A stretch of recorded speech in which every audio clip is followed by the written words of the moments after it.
Hi, everyone. Tonight's opening music features Lottie Blinks by Chicago-based musician Selani Townsend.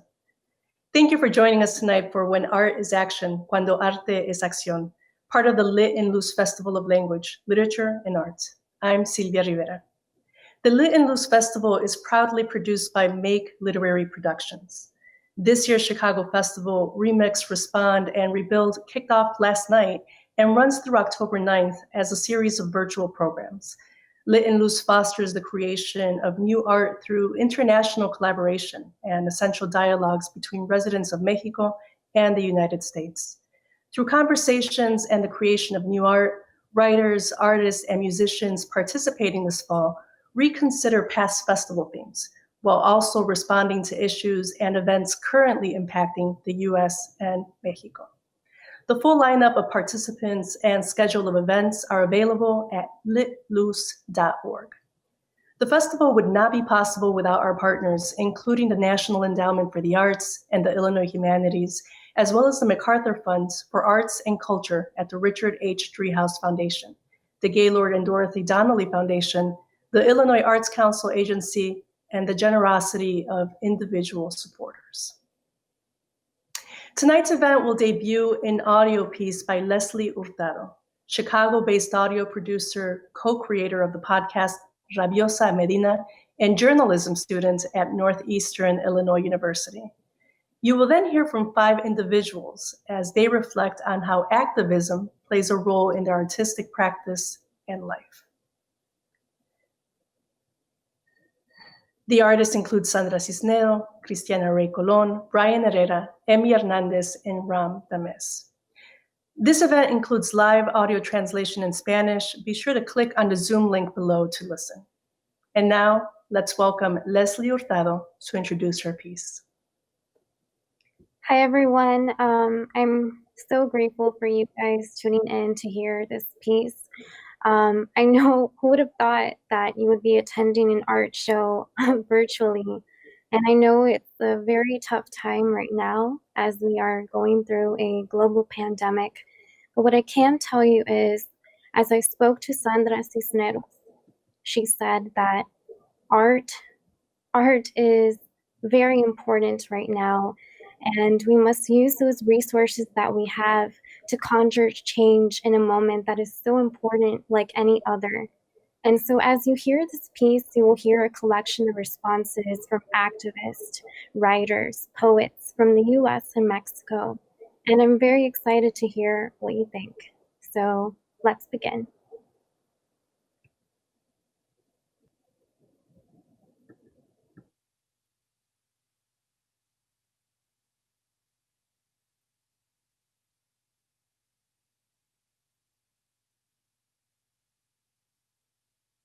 Different things. The one thing at the centerpiece of it all is activism. This is art in action, Arte en Acción. Let the program begin.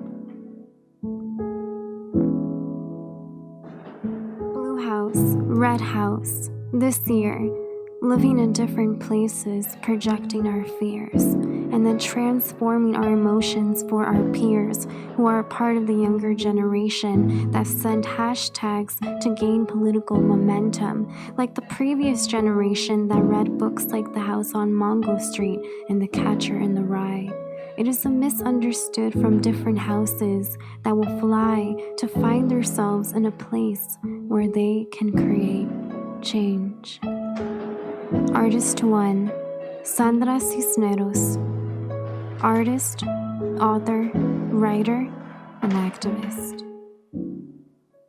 Popular and shy are very conducive to being a writer, because if you're not in the center of attention and if you're not successful and have a lot of friends, the unsuccess of not having popularity or connecting with others or being smart or thinking you're not smart or not being beautiful or thinking you're not beautiful, causes you to be very solitary. And even being in a family with 9 people in a house can make you even more solitary, especially if you're feeling like you were dropped there by elves or something. You have nothing in common with your brothers. So I was a very solitary, sensitive, hypersensitive individual in a very noisy, boisterous, like many Mexican families in Chicago, in small spaces, no privacy, maybe no bedroom, or when you got a bedroom, you couldn't close the door, or maybe you had a room without a door. So there was no space for self-reflection that didn't have radios or televisions going on in the background. And I think all of that contributed to my interior search, an interior world, one where I felt more at home, and at places like the park or the public library, or places that were quiet, or places that uplifted my heart, places that I could be close to nature, the Grant Park or Humboldt Park, or any place that I could climb up and be in a tree or near water. Those were things that nourished me and nourished my art, because of course I was a visual artist before I became a writer, and I'm still a visual artist. When you're an artist, you're an artist. It doesn't matter if you're working with welding materials or words. It's coming from the same place. So I think all of that. I think I was placed in a house that I had to search for my own company. I was forced to search for my own company, and I had to be nourished by things of the spirit. So I think I came into my consciousness and my politics in my 20s. And if you read House of Munger Street properly, you can see it's a young woman in her 20s trying to find her way. She's looking for her route the way that Esperanza is looking for her route. But I had to use an earlier voice in order to be able to speak. I felt very mute. I felt I had no confidence in myself in my 20s. And so I had to take an earlier voice, an earlier neighborhood, and find my way. I had to look at books like Autobiography of Malcolm X. Those kinds of books woke me up to a consciousness that you can see traces of in House on Mango Street, when Esperanza wants to call herself Zizi the X. That's an acknowledgement of Malcolm X and of not wanting to be a slave. So I was searching for my politics as a young student in graduate school, as a young teacher, and as a young counselor. And those years, formative years, 22 to 28, when I wrote House, all of that search was through Esperanza's voice. But really, you will see that she's not looking for a house in the suburbs. She's looking for a space of her own, a creative house, a spiritual house, a home in the heart. And I didn't feel at home in my father's house, even though I had a very loving father, and my mother was very encouraging. But I needed more privacy and more quiet to be creative. And I always felt, like I didn't belong in Chicago. I felt I needed more. And my father was very connected to his family in Mexico City, so those forays that we took to visit Mexico were very important to me. And to me, without being aware of it, I was gaining an admiration and appreciation for my culture without even ever stepping into a museum. I just felt this connection to nature in Mexico to nourish me. So now I understand the house as the house of the spirit.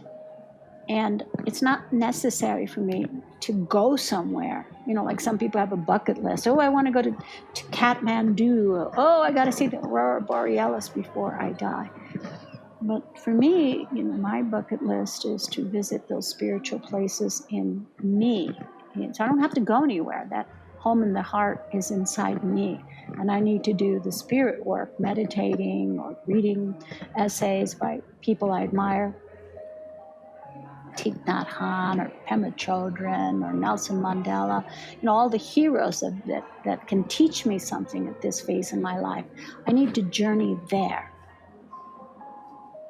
And I need to do that house cleaning at home, reading, changing, transforming myself, creating, and healing and becoming a better human being. And I don't need to go to Kathmandu. I don't need to meet the Dalai Lama. It's the home in the heart. It's within me. And for me, this is a time of creating. So whatever your genre is of creating, whether it's creating a garden or creating a song, art is very nourishing. And we need to use this time, which, to me is a godsend, to retreat and not have to leave my house and do lectures, but to be able to write, which is why I was put on this planet, without interruption, is to me like a sanctuary. It's retreat. It's a time of retreat, of healing and transformation. I think one of the things I learned when I was writing House on Mango Street and tried to communicate to my readers is about activism. So I'm very proud of the activism of the young people. And by the same token, I'm also very ashamed at people who are working from some place of rage without using that rage wisely. I think rage impels us to do, and I love that the young people are doing things, but I also very careful to harness my rage so that I do positive and not inflammatory. I try not to use inflammatory language or to make situations worse than they already are, because I'm a Buddhist and I'm very much concerned about transforming rage to right action and peaceful action. So I admire the activism that's going on. It reminds me of when we were young, and it reminds me of the 60s. And I can't say how I'm so proud of the activists. But I'm always afraid that we have a void of a leader, a spirit leader, a spiritual leader. In these times, there's a vacuum of leadership, and that's dangerous. So when people are angry, it incites more violence. And I'm frightened when I look at how people in positions of power are adding fuel to that rage. It hurts me to see the destruction of lives. It hurts me to see the vitriol of the discussions. And I fear for what's coming up ahead, that things are going to become worse before they become better, because we don't have a leader guiding us in a wise way. So that's my fear. I also don't see that the young people are composting their rage into illumination. A lot of it is like, it's really easy with social media to just say things. And, everybody's working from a very wounded place. I don't deny that wounded place that we all are in as a society. But I do feel that there's wise ways to transform that rage to positive action. And I hope that people are going to take their rage and go out there and get people to register to vote. I hope people are going to do something positive with their rage and not add more violence in words or actions out there, because we already have a very violent situation. I hope people are going to do something positive with their rage, and maybe they're going to fill that void of being the leader that we don't have. Maybe they're going to work towards becoming that leader. I hope so. I think we need art. Everybody needs to be an artist right now. That doesn't mean you are going to become a professional artist, but we all need art, because art is what allows us to heal, and allows us to walk towards light. It allows us to understand ourselves and to have clarity about situations. And I think things sometimes, we get very frustrated. I know I lose my temper more often now during the pandemic, and I lose my patience. But art is what allows us to move towards hope.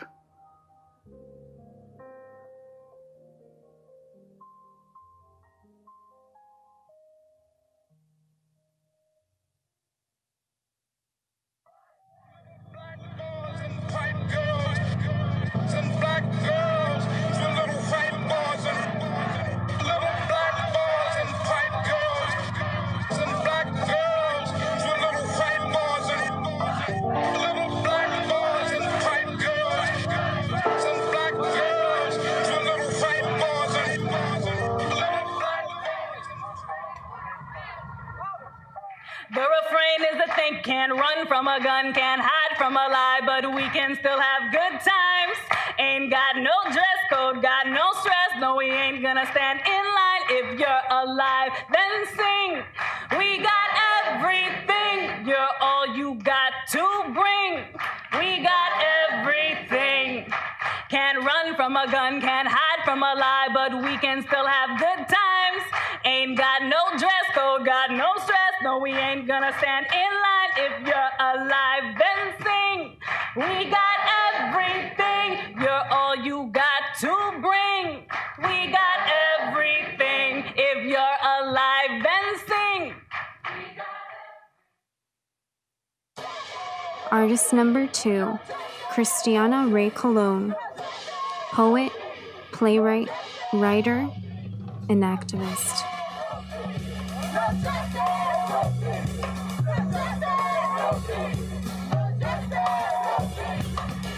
A writer, primarily a playwright up until this point, but I'm starting to make my transition into writing for screen, film, and television.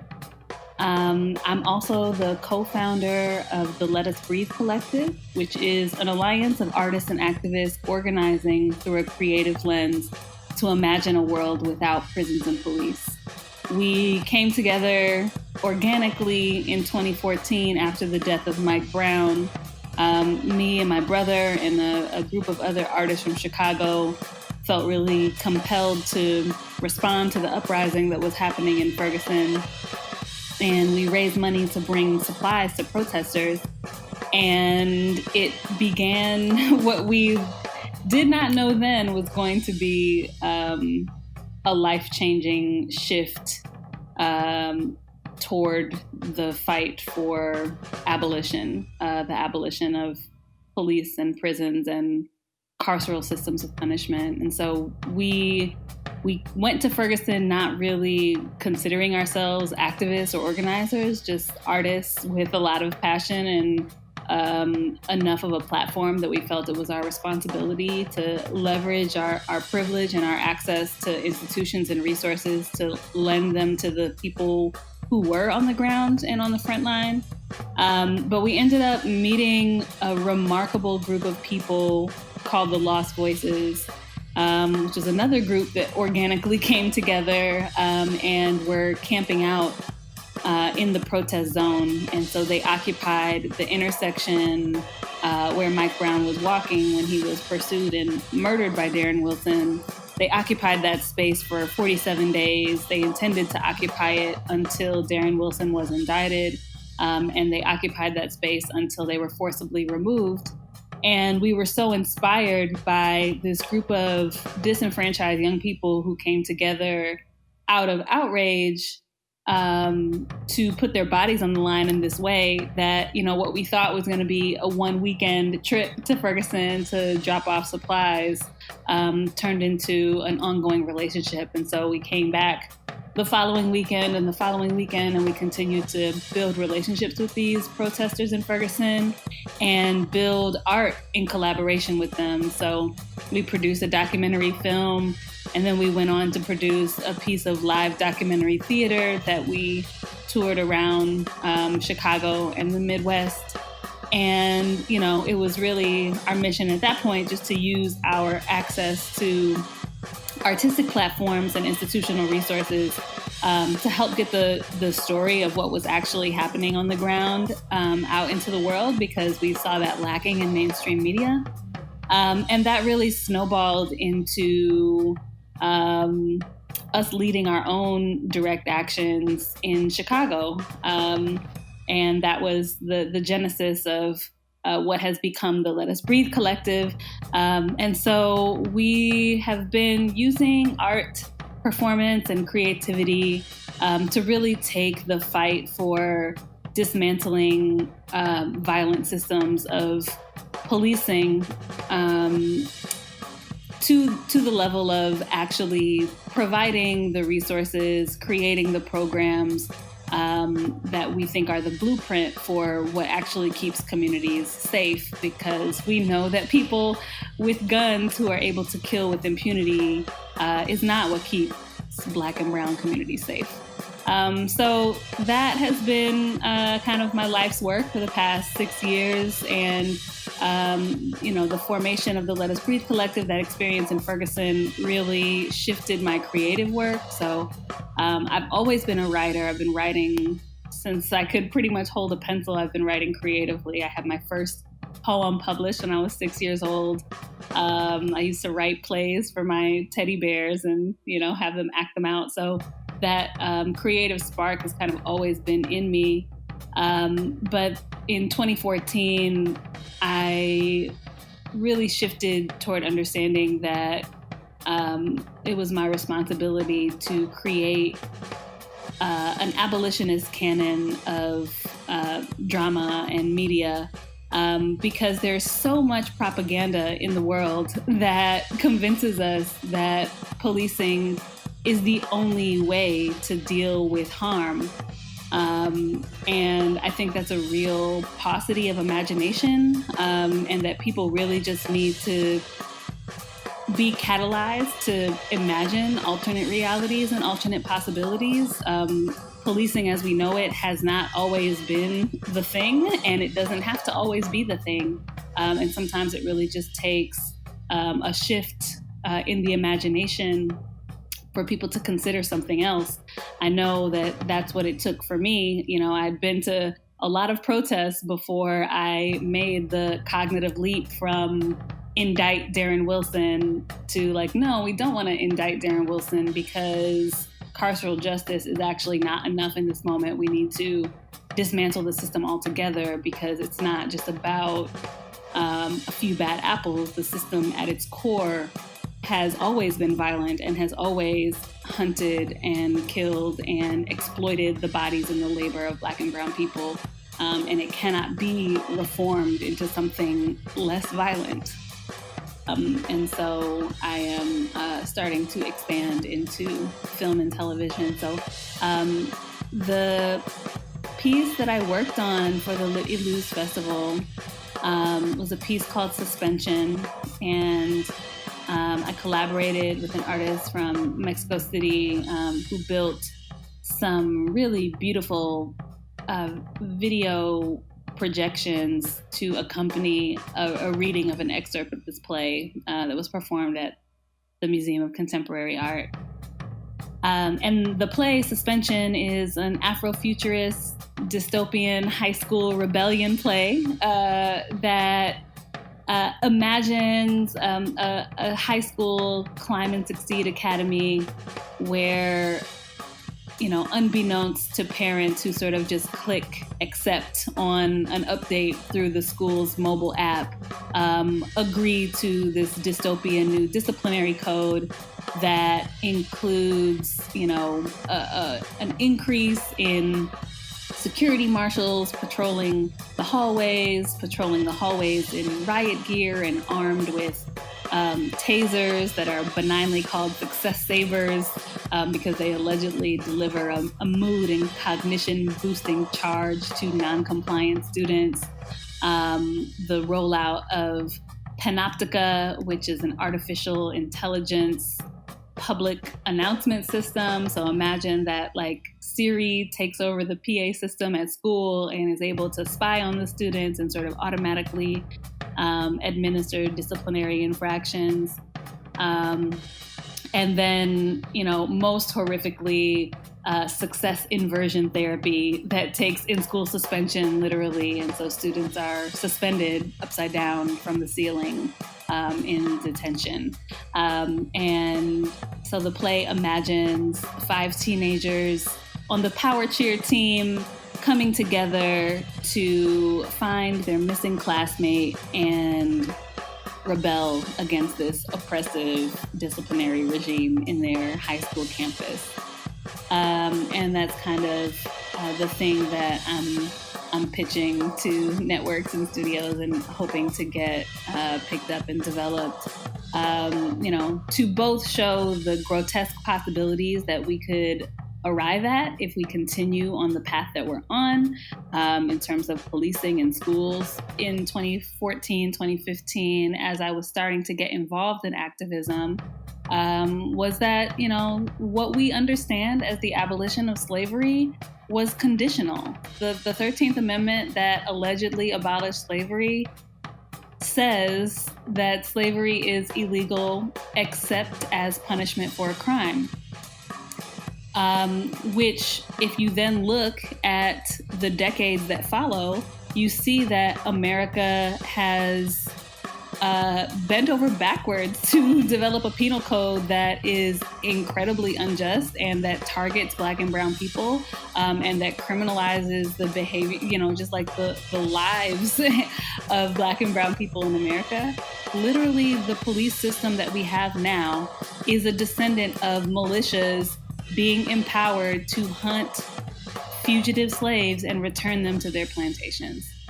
And I think that is the part where art is really vital, because art gives us the tools for imagination and for speculating on what could be different, what could be possible, and literally constructing alternate realities. Tony Cade Bombara says that it is the artist's job to make the revolution irresistible. People are not going to fight if there's not some pleasure inside of movement work. And I think that is the role of art. I think there has to be music, and there has to be dance, and there has to be performance. And I think that's really why Black Lives Matter exploded in the way that it did in 2014, because it wasn't the same old, six chants of protest past. We really saw young people taking to the streets and bringing a hip hop sensibility to the front line and innovating the chants and the rhythms in a way that was intoxicating, that made people want to come outside, that made people stay outside overnight.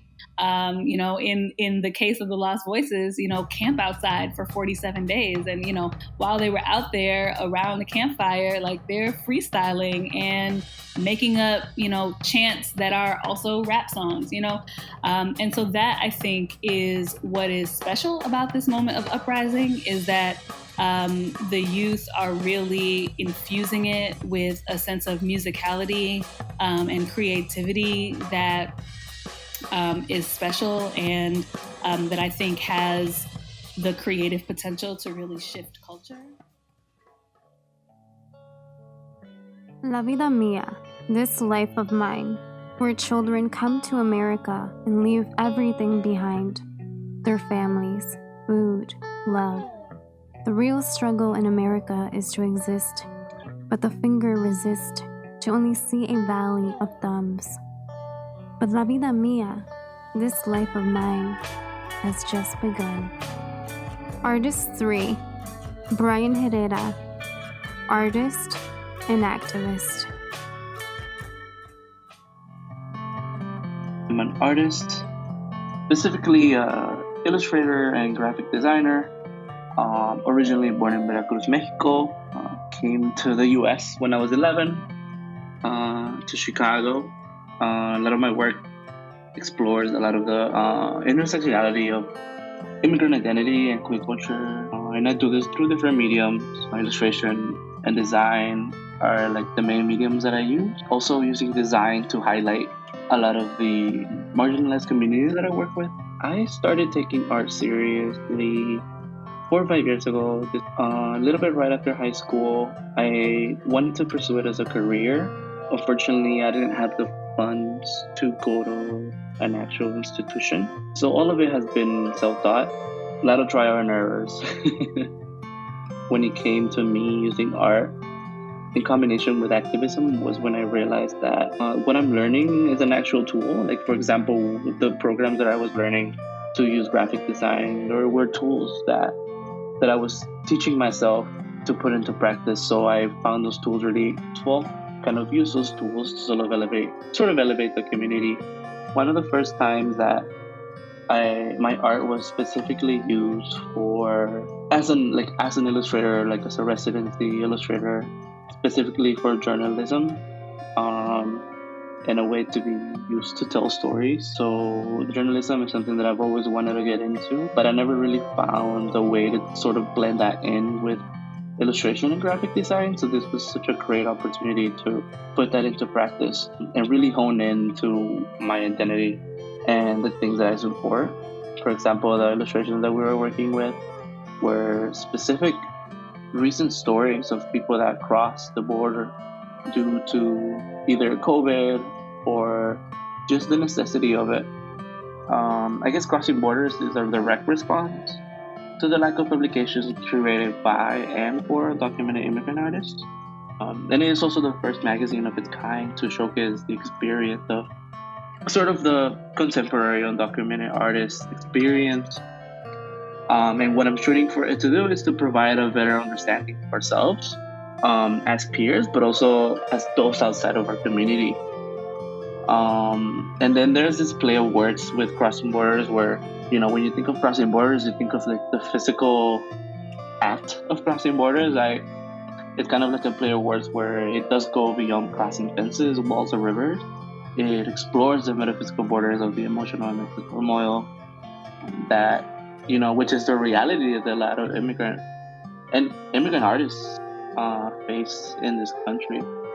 I think art and activism really have gone hand in hand throughout history, but specifically now it's super important because we are living in an era where we are truly depending on our phone screens and we're truly depending on a digital platform. And this is one of those things that a lot of the times, the reasons why a lot of the times political movements or social movements die, because there is really not enough content to support that through art for a lot of social movements to bring awareness. I truly do believe that artists are in the front line when it comes to a lot of these social movements, even though they're not always in the physical front line of the protest. Their art is in the front line, and that is super important, super crucial, and it really does stand out to me when that artist directly, it's directly affected by whatever they're trying to talk about.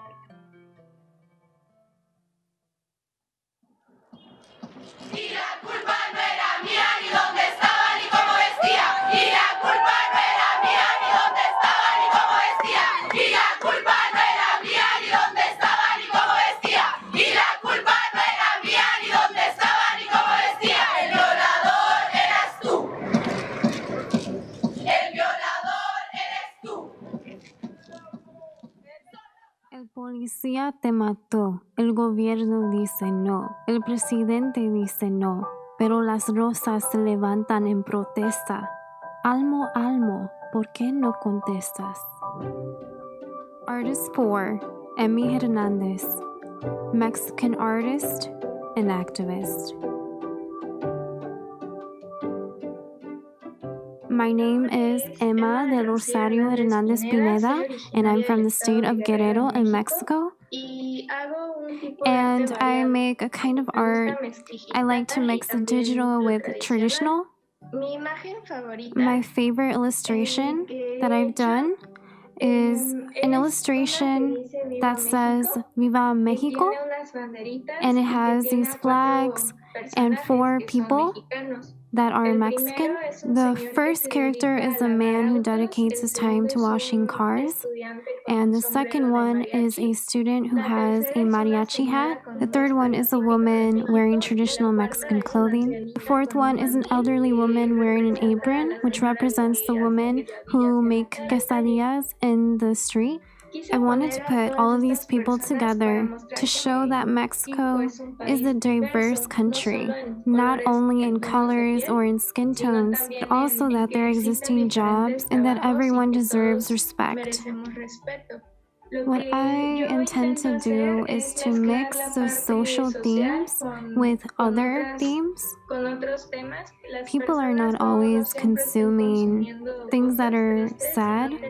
They also find ways to entertain themselves. The main message that I want to send is that Despite the difficult times, it's important that we stay motivated and that we become more human. It is important that we stay sympathetic and raise our voices when we see injustices occur. Currently, the major problem in Mexico is the machismo and the femicides.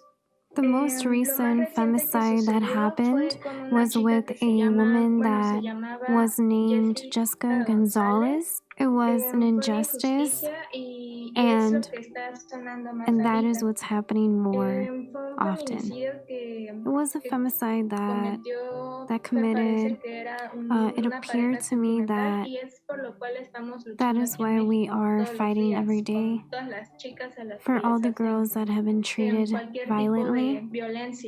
It's about a woman in Morelia in the state of Michoacán. She was 21 years old, and it was reported that she disappeared in the 21st of September. We found her with signs of violence, and what we want is that they demand the alleged person to be held guilty and to present himself and to give his statement. Now, I think they haven't found him.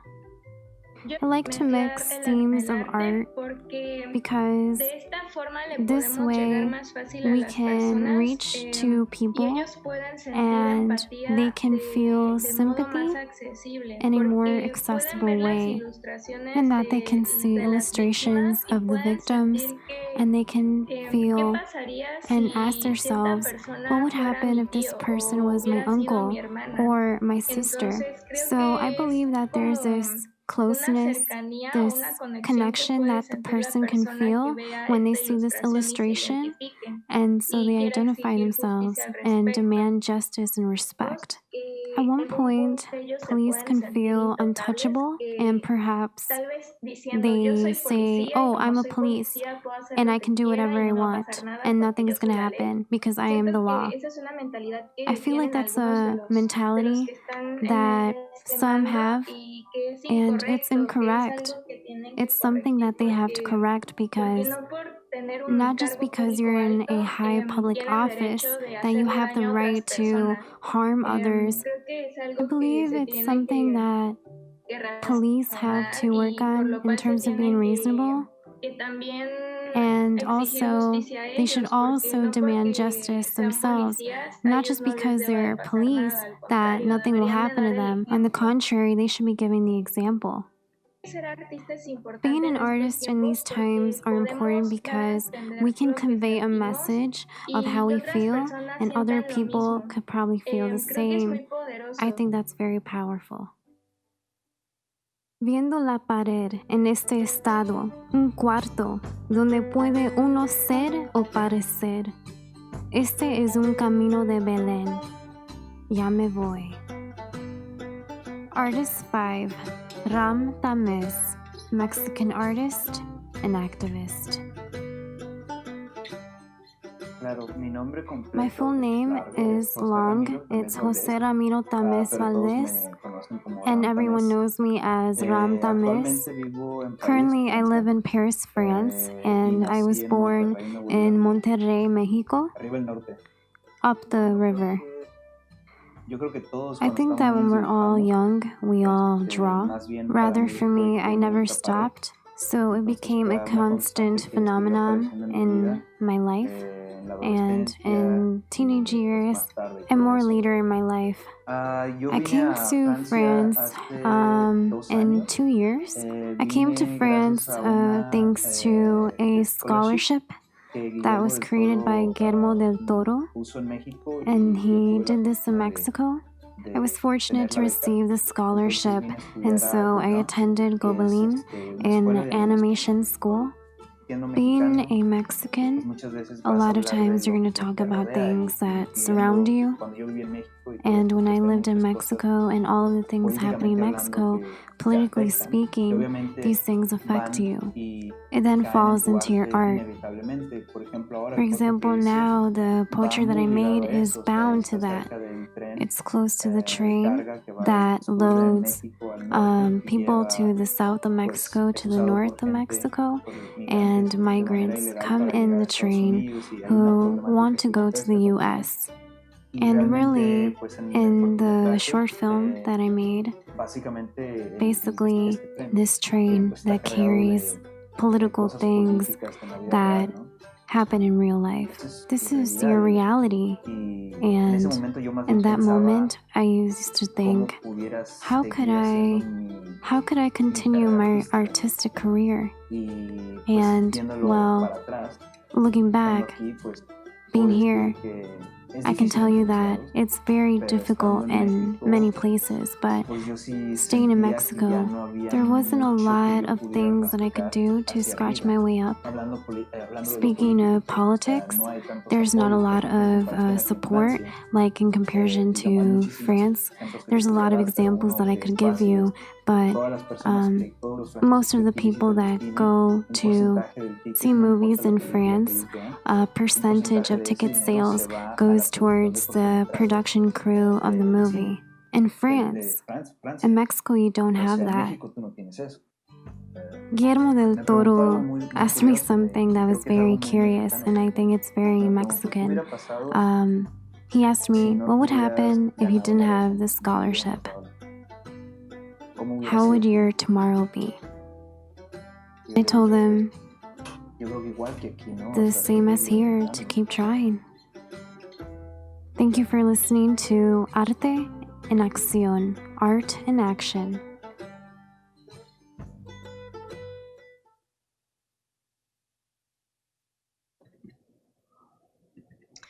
Thank you for joining us tonight for When Art is Action, Cuando Arte es Acción, part of the Lit and Luz Festival of Language, Literature, and Art.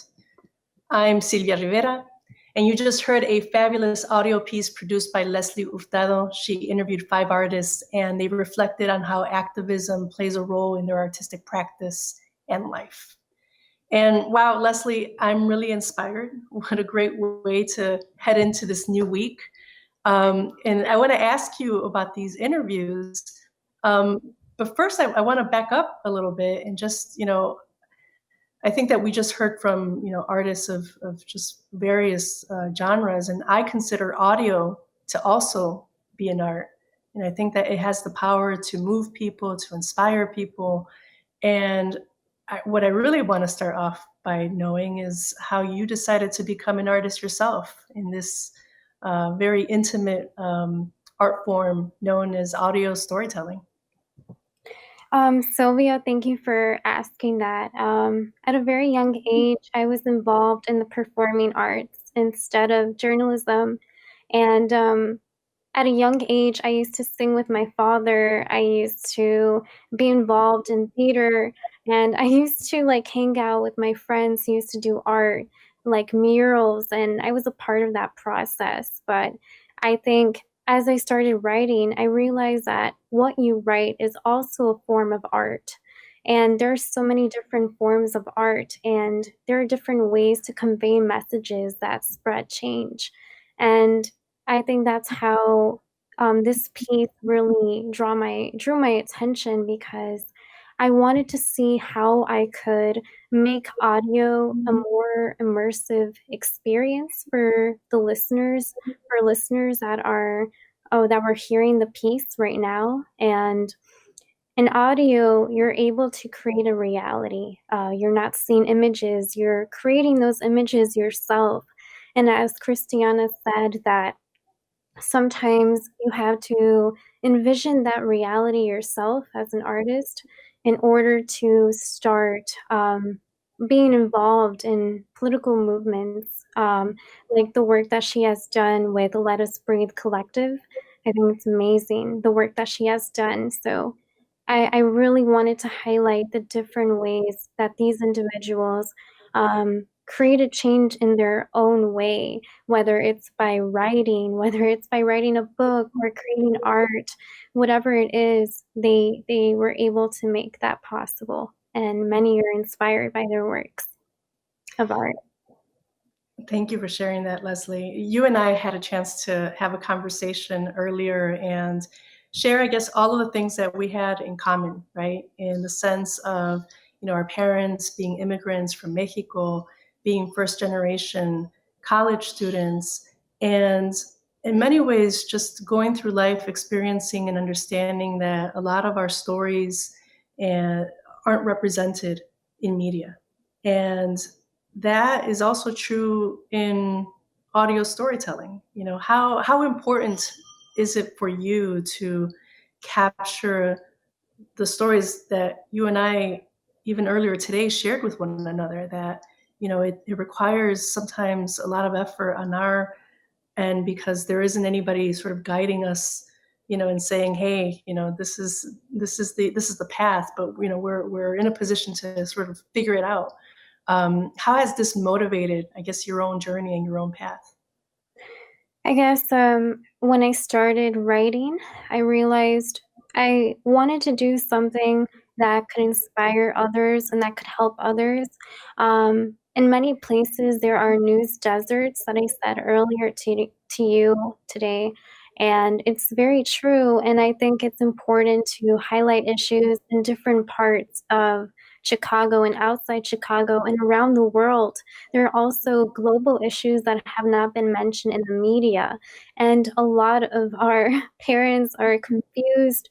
They watch Spanish television, and sometimes there's a line that's blurred, and you can't tell what is real and what is not real. And I think when you're in that moment and when you're out there and you're seeing what's happening, it's very important to document those issues, because if you don't, our parents will never see the problems that are existing.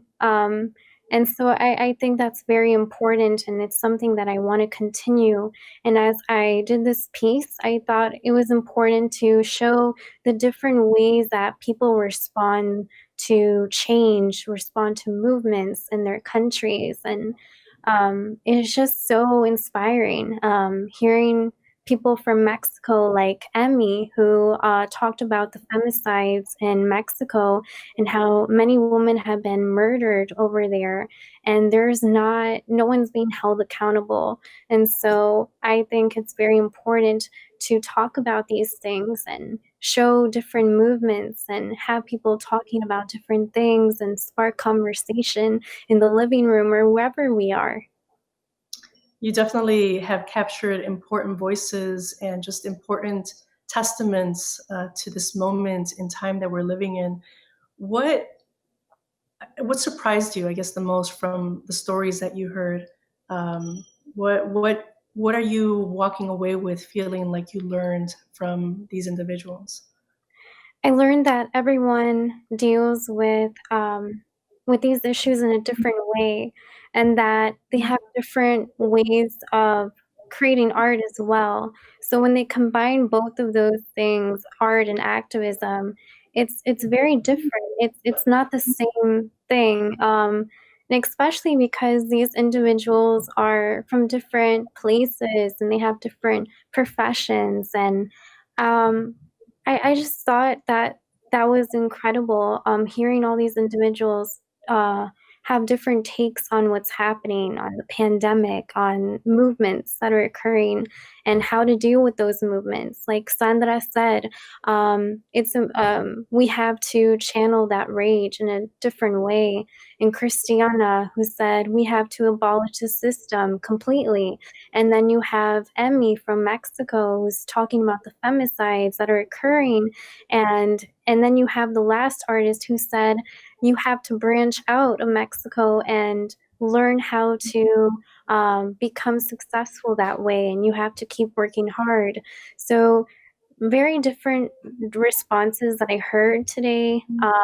And as I was hearing it yesterday, and so, yeah, that was so incredible to me to hear all of these things. And that's exactly what I wanted for this piece, to have a diverse group of individuals from the US and Mexico talking about this important moment in history. And so, yeah, that's what I wanted to show in this piece. I was talking to you earlier about how, in many ways, as a producer, as a storyteller, you want to impact your audience when they're listening to these stories. You want them to walk away with something and to, again, feel inspired to go vote, to go, try to change the world in their own way. I also feel I had the experience that you have had, in that I've been able to reach out to folks and interview them, for conversations like the one that you had. And while the audience also benefits, I feel that I've also benefited as a person, and that I've also been able to take these gems, and it has informed my own journey as a professional and as a person. What do you feel that you have walked away with in taking these conversations and having them inspire your own sort of professional path and personal path as well? Yes, I think it's an ongoing journey, and I have a lot to learn about Mexico and the US and the problems that are existing. Um, and I definitely want to research more and go out there and be in the midst of conflict.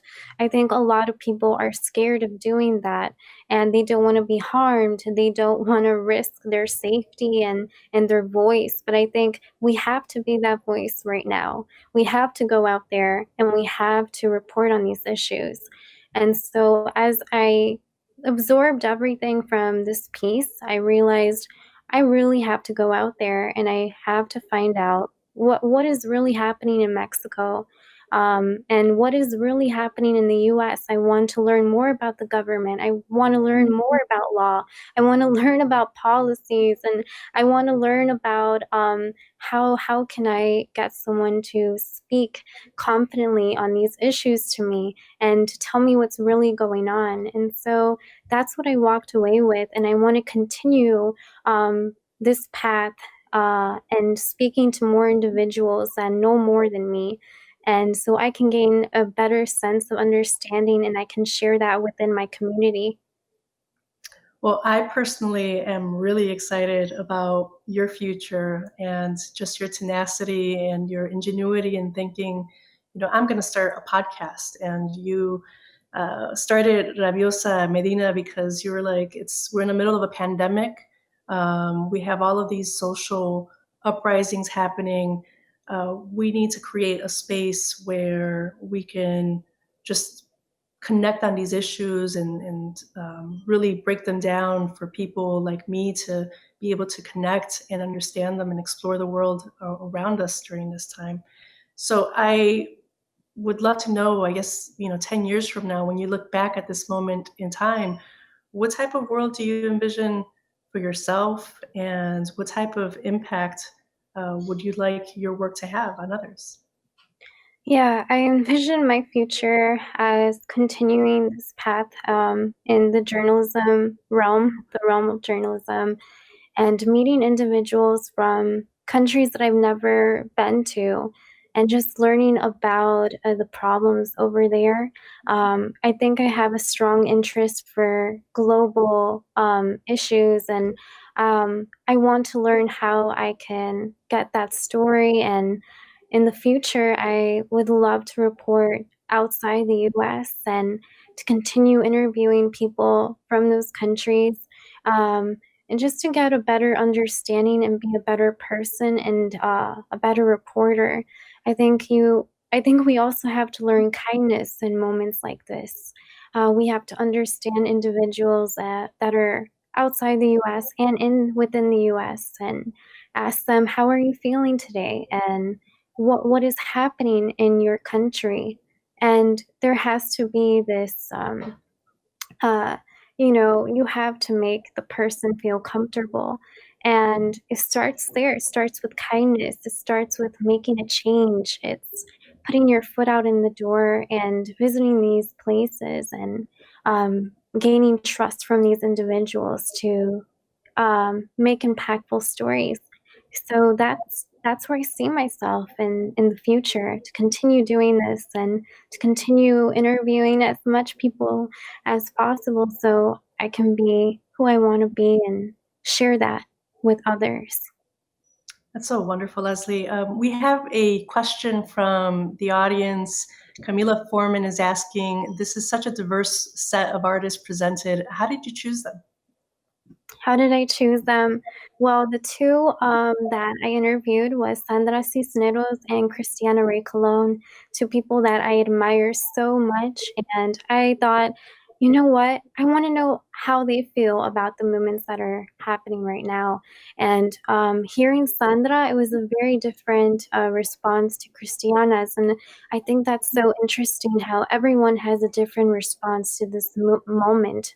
And when I heard Sandra, it was just so calming. Same thing with Christiana, and channeling our rage, as Christiana said, we have to do something. And I thought it was incredible. And the other three that I picked, one was Brian Herrera. He is a queer, undocumented artist, and he has a lot to say on these movements, and he's been personally affected by a lot of political issues, and he shows that in his art. So I wanted to reach out to him, and he's done amazing things.